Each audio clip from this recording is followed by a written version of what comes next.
Now it's time to talk about the things that really, really happened in detail and with honesty. It's not going to make me look good. I'm telling you this right now. When you read it, Rock, metal, prog, and everything in between. Welcome to this episode of Talkin' Rock with Meltdown. Don't forget to follow the audio-only Talkin' Rock podcast on all podcast platforms. And now, it's time for today's conversation. Here's Meltdown. Marty, good to see you. Day off for you? it's an interview day, which I guess you could sort of call it a day off, but I'm not traveling today, if that's what you mean. Yeah, there you go. Well, a lot of things happening for you. I saw a bunch of great pictures with some great players over the weekend. Talk a little bit about that with the Metal Allegiance thing. Oh, Metal Allegiance was fun. This was the second time I did it. Had some cool guys, too many to list, but basically guys who have brought the metal to everybody for years and years. So it's always an honor to be asked to play at that thing and just good fun. Just hop up and play. It's not like not a show of perfection of any kind. It's just all for the love of playing music, man. It was good fun. Yeah, that's awesome. Yeah, I know that some of the guys are out there. John Five, who's a local guy, I texted him earlier today, and he said, "Yeah, just tell Marty I said hello, and that I can't wait to play with him in the future." Ah, that's great, man. We had a good run last year and got together we did one little show together in LA just recently, but super dude. Yeah, he's great. Now is the beginning of your career kind of like his, where he left Detroit and went to California looking for a gig? Did I read somewhere that you kind of did the same thing? Well, yeah, everybody takes detours, and Detroit is kind of similar to I grew up in Baltimore, Washington area, so it's not the same, but you got to leave. This is the advice I give to everybody. Just go to the biggest city in whatever country you live in and start there. Um, every town has its own, music scene, which is fantastic, and sometimes, like in the rare case of Seattle, it becomes it becomes its own entity. But my advice is to wherever you live, just go to the biggest city there and get in the big pond and try to, make music there. And I'm sure that's what John did. That's what I did. And you gotta fight with the big boys, I think, without diminishing what's happening in other cities, but I'm just talking about if you're talking about an international scale of playing music for a long, long, decades-long career, at some point, there's New York, there's LA, there's I guess in Canada, there's Toronto, there's London, there's Tokyo, and a couple other cities. But I'm sure that's what John did. Yeah, That's what I did. right. And you've been out of the country for a while now. Nashville's one of the biggest hotbeds of music in the country. Yeah, yeah, Nashville too. I mean, that's a big music city, so you could say that too. Yeah. So you're playing here this coming Friday at the Talkin Lounge here in Detroit.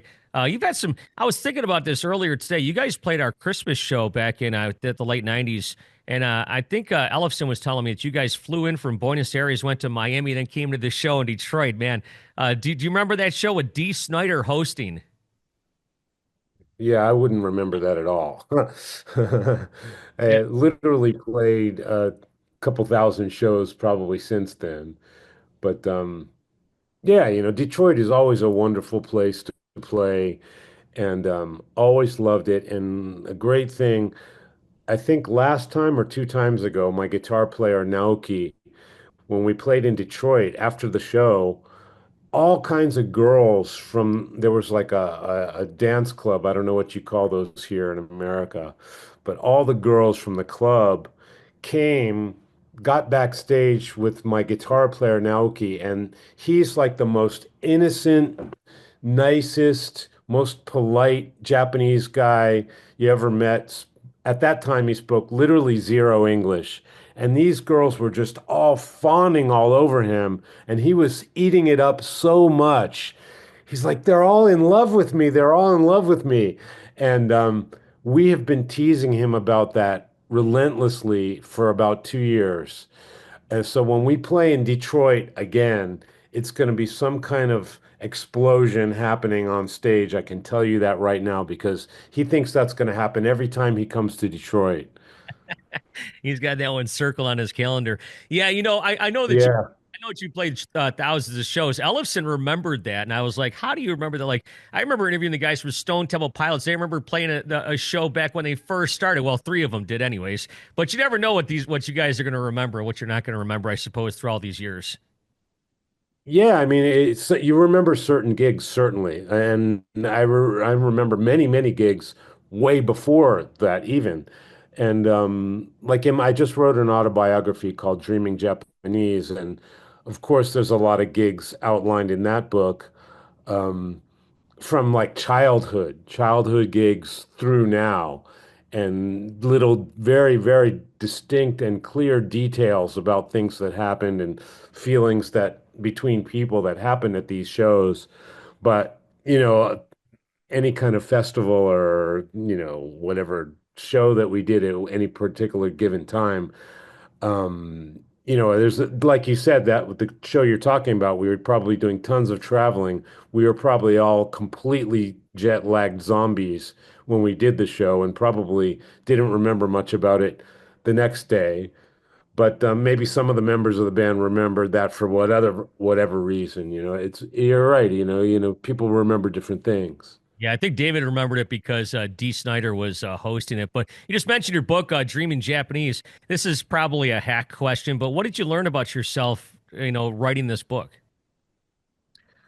Well, I learned that I did myself a favor by reading a couple other guys' biographies before writing my own, because I'm not the biggest book reader in the world. But I did read a whole bunch of autobiographies, and I looked at them and I said, "Well, I like it when he talks about this, and I don't really like it so much when he talks about this too much." And so I kind of got a feel as a reader what I wanted to read myself. And so, as a result, I wound up just being flat honest and talking about embarrassing things about myself.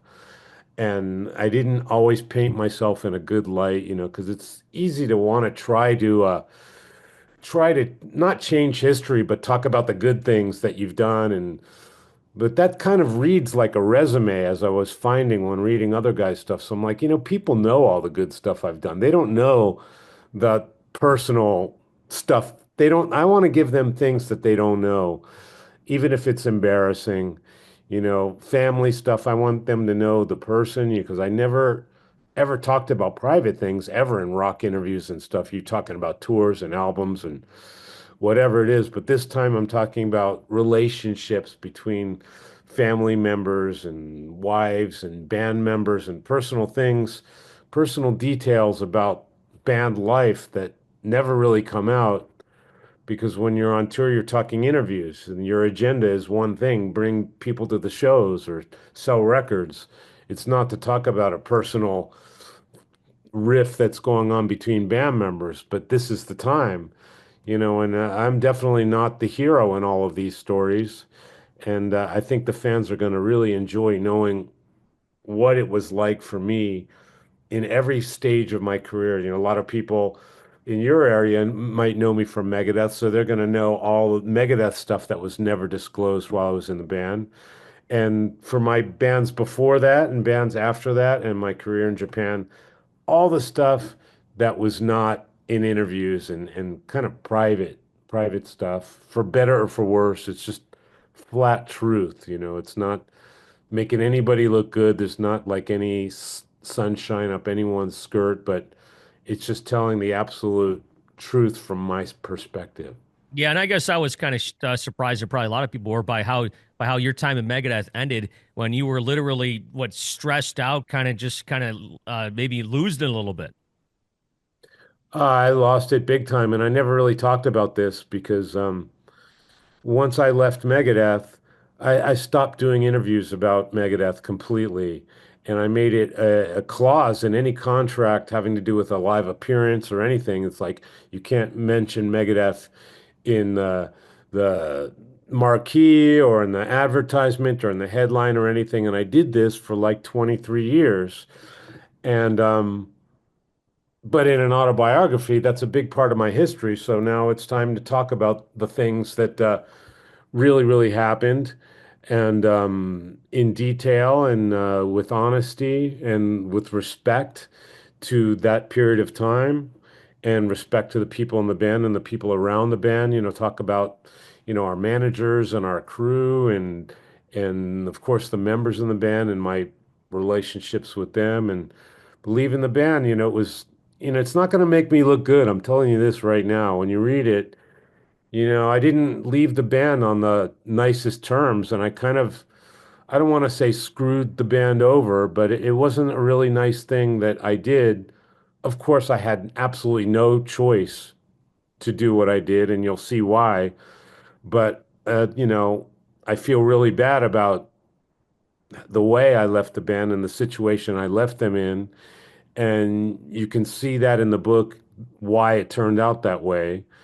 And there's no excusing what I did, but it wasn't going to happen any other way. Things happen, and that's what happened. So uh, now you'll finally you read it from the horse's mouth, so to speak. And I think it's interesting. It's definitely not something I'm happy about, but of course, I'm very glad I left the band and I was able to do things that far surpassed my time in the band, and the band has done wonderful things in my absence. So I think everybody wins.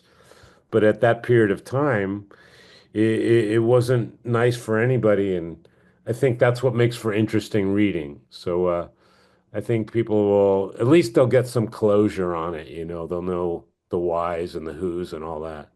Now, when you left Megadeth, did speaking of closer, did playing those gigs with those guys in 2023 kind of put some closure for you? Was there always kind of like an open book, so to speak, before you played those two last gigs?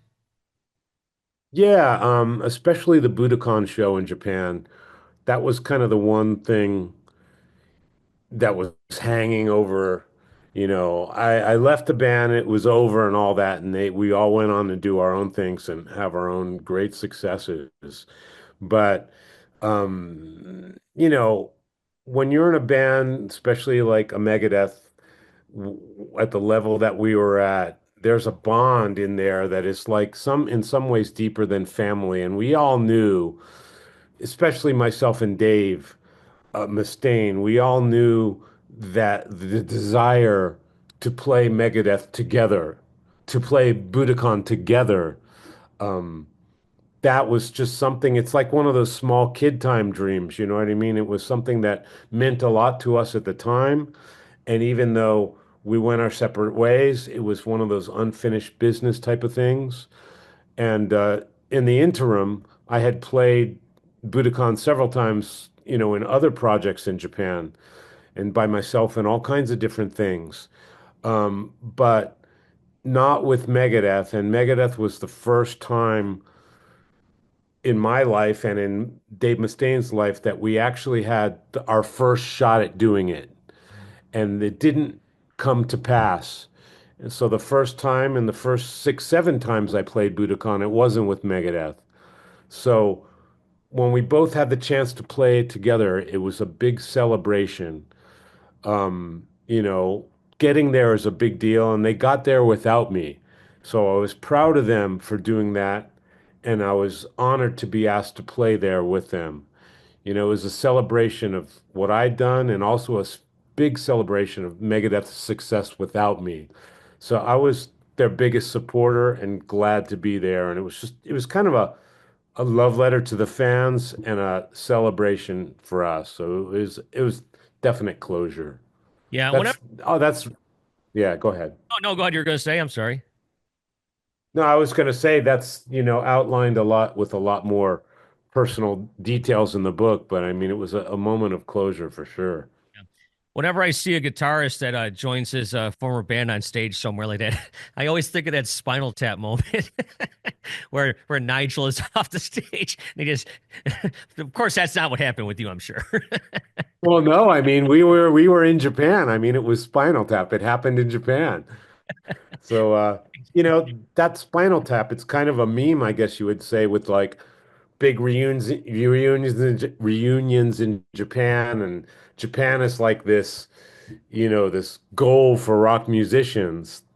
And it's true because, like, when we're kids, we want to play as far away from our homes as possible because that means you've made it in a place that's as far from home as you can get. You know what I mean? When you first play, you play at your high school, and then you play in the next county. Oh my God, my band's playing one county over. That is a big deal. So then when you play out of state, and it's like, okay, we're really a band now.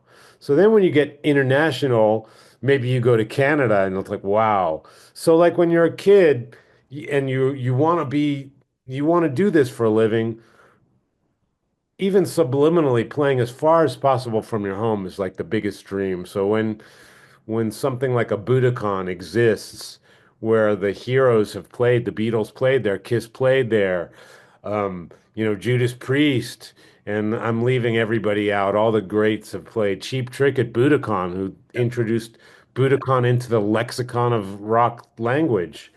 So it's a big thing for us rock kids. So we were very happy to do it. When you joined Megadeth, you came in just as they were getting ready to record Rust in Peace, if I'm not mistaken. What was it like back in the early '90s when you're seeing yourself in magazines? This is before the internet and stuff, and now all of a sudden you put out, Symphony of Destruction comes out. Now you're on the radio everywhere. You're playing all these big gigs. You're playing Clash of Titans. What was that like for you? Well, it was great because it was a long time coming. I mean, nothing happened overnight. Um, and what led up to it is probably more interesting than actually getting there. The suffering part of the career, it reads better. And I'm finding this out from writing my autobiography. That's why I left all the details, gory details about my previous bands, my high school bands, my indies bands, and all of the politics and personal things and making that happen. So when I finally got into a band like Megadeth, which was a perfect fit for myself and for them, I believe, it was like being constipated for like a decade and then taking a massive, massive dump. And, it's like this is where I thought I believed I should be, but it took a lot of bullshit. Oh, are we on the radio? I'm Oh, sorry. you're It fine. took a lot of crap to get there, and I find that that crap made for really good writing and good reading. So I hope people enjoy my suffering that everybody has, that we all have, but it's all different for each person. So it felt great to be there, and it felt great to be in that band, and as it feels fantastic to be in the band that I'm in now. And as many of you know, band is completely all about chemistry. It has very little to do with how you play. It kind of has to do with how you look, but I think the most important thing is the chemistry. And my first band, and when I was like 15, had a wonderful chemistry. Megadeth had a wonderful chemistry. And the band that I'm in now, the Marty Friedman band, has an absolutely out of this world chemistry.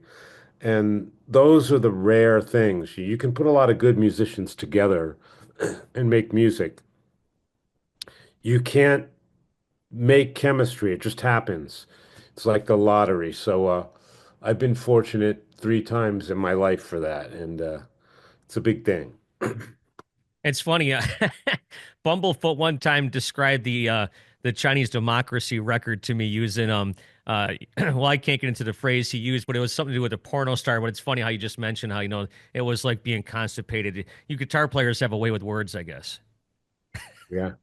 Well, yeah, I mean, I'll tell you what, I mean, everything is bodily functions with us in one way or another. And I got to go to the next interview, but I'll close this on a very uh, proper note. Just about anything I talk about, and probably most guitar players like Bumblefoot or guys who've been in the business for long enough, we can pretty much relate any single thing to sex in some way or another. you know, any single thing, any kind of advice.